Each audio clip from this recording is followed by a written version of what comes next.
How's it going today, guys? Welcome to the Daily Random Vlog. Random Andrew here.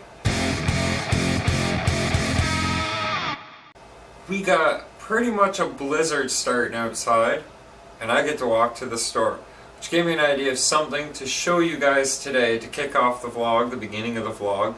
All these cold temperatures, sub-zero, just not really RC weather outside. But I'm going to drive my RC to the store and back anyways, because that's what I do. To make up for that failed FPV portion of yesterday's footage and just everything dying, I know for a fact that little camera should last from here to the store and back, so I'm going to try and record that adventure. But first, before we do that, I want to show you some winter gear. Oh, deadbolt pretty much ready to go. Now, I zoomed way out so I could actually get the most of this in frame, the most of this being my body. I think I can get a better camera angle though. That works a little better. Now, generally, you want to try and bundle up as if you're trying to keep radiation in, because, well, heat radiates out from your body. Therefore, is it not radiation? Radiation like heat energy. So, thinking in layers and overlapping said layers. Now, I don't have to go to the store quite yet. I got my little 2S battery for my lights to charge up. So I'm going to be bundling up, overheating, unbundling, and then get to do it all over again. So, we start with this. I gotta find my toque too, it's somewhere around here. Right, so you get this layer on, and you seal this layer up. It involves many buttons, but just for overheating's sake, I'm only going to do just a couple so that things come together right. Okay? Layer number 1. Layer number 2. Okay? These are typically what I grew up calling snow pants. Coveralls, overalls, whatever. They're really thick. They got the things at the bottom so that you can elastic them around your ankle, and then when you put the boot over top, you can zip the outside over the boot to keep the snow out. Yeah, I'm serious. Some of you might be chuckling thinking, well, that looks kind of funny, you know, starting to get mighty layered up already, but you don't want to freeze out there, you gotta do this. You also got side things for ventilation, a lower zipper for drainage purposes. And with the RCing, this is a very, very important part. You want gloves. They're going to keep your fingers from freezing off. If frostbite sets in on these, you're not RCing very well anymore. So I run a thinner layer on the inside, and then I put these over top of them. My fingers still freeze. So you almost need like a thermal reactive pair of gloves. And then, of course, the toque. This here, it's important to have one that fits, fully covers your ears, and I'd say anything below minus 15, you really want to consider a scarf too, which is, this is about where you put it on. You'd get your hood up over your toque like this, and yes, I know, a lot of you are grown adults who know how to do this, but please keep in mind, I do have younger viewers who don't get out there and play in that stuff enough because they don't dress warm enough. And I'm hoping maybe if they see what I go through, so I can go play in the snow, that maybe they'll take that chance too. You hear that, guys? Bundle up. You can have a lot of fun out there in the snow, but you need to bundle up. The key is getting bundled up and getting outdoors before you overheat. Because if you overheat and you sweat and then you go out and do it, sweat allows for the cold to get right into your bones, and what's that word? Hypothermia can set in. So, final layer, and then you put your boots on. These are the boots that I use. Had them for a couple years. They've been fixed with Gorilla Tape. They've been fixed with crazy glue, hot glue. They work. Don't retire things that easily. And then, like I said, double layer gloves. So, this is it. This is the layers. one layer, very important layer I forgot, double socks. Thick wool socks, double layer 'em. And if you still think your feet are going to get wet, grocery bags. It worked when I was a kid, so why not, right? Bringing back the grocery bags. Holy. Now I got a pile of layers beside me, and I'm overheating. Just like that. I'm not even joking. It's a cold one out there, folks. We haven't actually seen the road in probably a week now. You just can't keep the snow gone. Before our fun little adventure in the snow, I thought maybe I should show you guys what I did, or redid for the lighting. And I'll show you it lit up once I actually get batteries in place. But I redid, connected these taillight wiring, the red and blacks and whites that you see coming up there, don't ask. Yeah, let's get this more in the light. And then I used a female servo plug as the connector. So yeah, I connected the tail lights in with these green lights you see going down through the body. Down through the body, thank you. And then used, like I said, the female connector on this end so that it can connect up with the power supply and the other lights that are run inside the chassis. Now for my light bar, I don't know what was going on, but it failed. It didn't even want to work yesterday. I think it had to do with the cold. I'm not quite sure, but it just refused to work. Ooh, look at that right in there. Can you guys see that? Will it focus for me? Come on, focus. Okay, well, it's not gonna focus. Right on the end of that light bar, the negative wire doesn't look too good on the board. I might have to take it apart and have a look. Not today, because for now it works again. And I potted the wiring in place with hot glue so it can't get pulled, bent, tugged on, loosening or breaking wires when it gets cold. Okay, so that's the body side. That will be a scale body someday. Now on this side, this is my lights coming back, the wiring for my lights coming back from those fog lights. Comes up to here, male servo wire, which does the connection to the body, and then this will connect to my battery, which will just be Velcro strapped right on here. What battery, you ask? Well, I'll show you that too. It's just a 2S pack that I built using something like these, old 18650s from Laptop. And this one, yeah, that's the code for it. Doesn't show what I wanted to show. Do I have one of these that have, like this is, I've got a lot of them. I've got a few extras of these to build these 2S lithium ion packs out of. This will technically run my truck if I use this, the plug I made for charging it. But yeah, that'll run my truck for about 15 minutes on my course, maybe a little more. It's only 2,500 milliamp hour lithium ions in here. But when it comes to lighting or running the wench, it does good. Wrapped in electrical tape, then sealed the ends with liquid E-tape. This thing's good to go. There we are, all powered up, all lit up and ready to go. As you can hear, I have my snow pants on. Yeah, these things are noisy, so if you ever hear whoosh, whoosh, whoosh, when I'm doing a trail video in the background, chances are it's just these snow pants. Alright, I'll switch over to this right here and try and get a video of this run to the store and back. I'll do something other than just driving up the side of the road, but you guys will see when it happens.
Dang it. Well, let's have a look and see what the heck just happened out there. To me, it sounded more like a gear had come off or slipped loose, but I wanted to take the transmission out anyways just to clean things up. So I did. Already unhooked it. And I'm making the decision while I'm running these 2.2s, yeah, little bits of hair. While I'm running these 2.2s, I'm going to take out this 27 turn, the stock axial motor, and I'm going to put in this. It's a 35 turn RC 4-wheel drive motor. Hopefully, we'll see that little bit of torque come back that running the larger tires took away. You could also probably just do this with a gear ratio change, but I'm not doing that. The problem, what you guys heard spin loose out there and why we stopped moving, this nut had come off and was just sitting loose inside the gear cover. I had this backed off originally to try and get some more slipper action going on. What's the best way to put it? From getting wet and drying and getting wet and drying, this slipper wasn't slipping, it was just sticking in place. But if I had it backed off enough, it would allow for that tiniest little bit of slippage. So now I think we're just probably going to tighten it all back up because I got this all steel, hardened steel HR racing or hot racing gears. And yeah, we'll go with the 35 turn motor. So, easily for you guys, actually before we do that, I was going to say just how simple this actually is to do the work. With it sitting upright, everything sits like this. Your drive axles are attached. You don't even actually have to go as far as what I'm about to say. But I take out the set screws going into the half shafts or the drive shafts going up to here, which is your output. And then I flip the truck over, undo these 4 screws right here, of course from the underside. And like I said, you don't have to take these drive axles off. It just makes it easier to work with. You can actually just lift them off and they'll come apart like this into half shafts. See? So you can actually, in effect, just leave these right on here while you do your work. But I don't do it like that. Alright, so we're going to skip all the boring stuff for you guys, which is just simply changing the pinion and the motor, and we'll jump to that. Yeah, our boring stuff completed. It's already together. I thought I should actually point out, before you go trying to get, and this is how easy it is to get the motor out, that screw, and a set screw. Because well, you don't even have to take the set screw off, but in my case I was changing the motor, so the pinion had to go onto the new motor. But always take a smaller bit or a toothpick or something and try and dig out any dirt that might be stuck in these. That'll help keep you from stripping screws. It's a real big pain in the butt. So next I'm just gonna drop that back in, reattach some drive shafts, plug the motor in, and it should be good to go. Oh, and tighten that slipper down.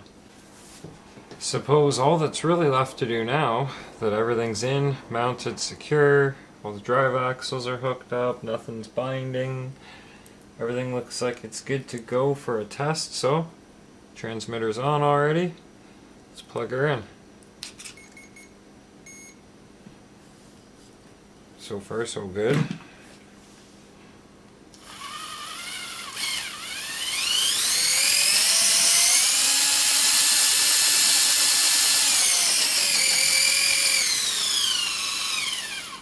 Yeah, doesn't sound too bad.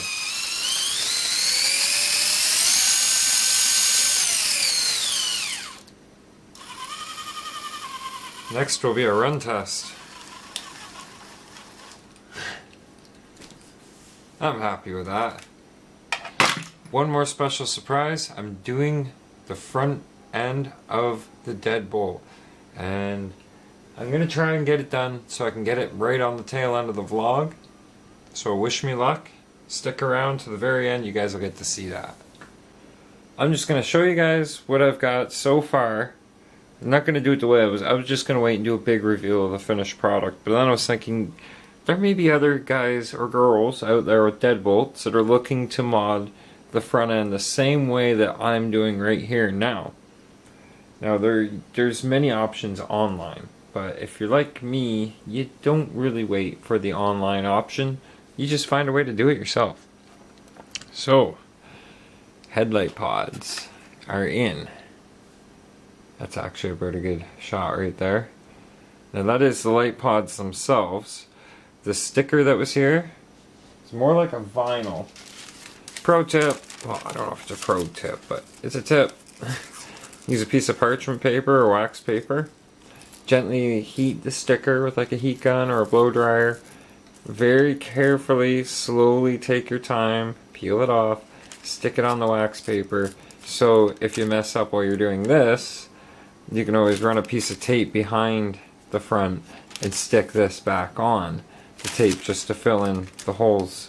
Now I measured those about umpteen times before I cut them and then Dremel them the rest of the way, and those are actually, it's 100%. Like, I don't think a computer could cut that any more specific than what I did right there. And then there's the inside. So the light pods there. They're not fully glued in yet. They're just kind of tacked in place. I'm going to have to run the wiring back. strip down some of the liquid E-tape and just tie the wiring in with these guys here. Yeah, I didn't think about that. I didn't think I'd be doing this so soon, but I've been looking at it for long enough, and I'm tired of looking at it. You don't get to see the front panel just yet. That'll be the next thing I show you. Hopefully. Ta-da! The finished product. What do you guys think? I know they're not lit up at this moment. Trying to stay in my own shadow, but I'm failing. There we go. They're not lit up at this moment. I still have to do the wiring, tie them in to the other, well, I guess it'd be the whole lighting harness now, because it's a bunch of different things being hooked into the same source. Not bad for my first attempt at doing some kind of grill, my own grill. I've got the dimensions for it now. I have a template that I used in the making of this piece. So I'm thinking of trying to make the next one. Being that it's only potted in hot glue, it's that easy to take it off. I make the next one. I might actually try, it's supposed to be 7 of these slots for that Jeep look. So I might try for the 7, but actually cutting them into it, and then you'd see the green behind. I don't know. Still putting some thought to that. Like I said, I did save the stock sticker. Save the stock sticker. Say that 3 times fast. I'm happy with how that turned out, though. I really like it. I think it looks a lot better than just the stock sticker. And there you have it. Creativity plus productivity equals new front grille for the Deadbolt. It's just one of those nights last night. I couldn't sleep. I got done editing the vlog early. As you know, it was a shorter vlog yesterday. And it's just, I had to do more. I just wasn't done with the day. And I thought about vlogging the process of making it, but really guys, it's a lot of measuring, doing a rough cut, measuring again, more rough cuts, tracing, rough cuts, measuring. Just know that the 2 biggest tools you can use in that are these.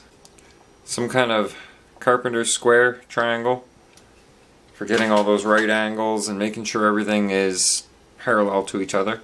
And one of these. Do you actually call these a caliper, a micrometer? But for doing those fine distance measurements and making sure that measurements match, it really does pay to measure twice, cut once, or in my case, measure like 6 times and cut about 4 times. Anyhow, thanks for watching. Hopefully a little bit more content to the day, a little bit more productivity. I feel I did pretty good with that, and I hope it stays on once I get out in the cold. Hot glue worked for half. Let's hope it works for me too. Thanks for watching today's vlog. I appreciate you guys sharing your bit of time while I share my day with you. If you're not a subscriber, please do me a world of favors. Become part of that subscriber list. If you enjoyed today's video, if you find any bit of it useful with all those little tips and whatevers, click that like button. Thanks again for watching. Think positive, stay positive, keep a smile on your face, and we'll see you here tomorrow. Good night. Vlog over.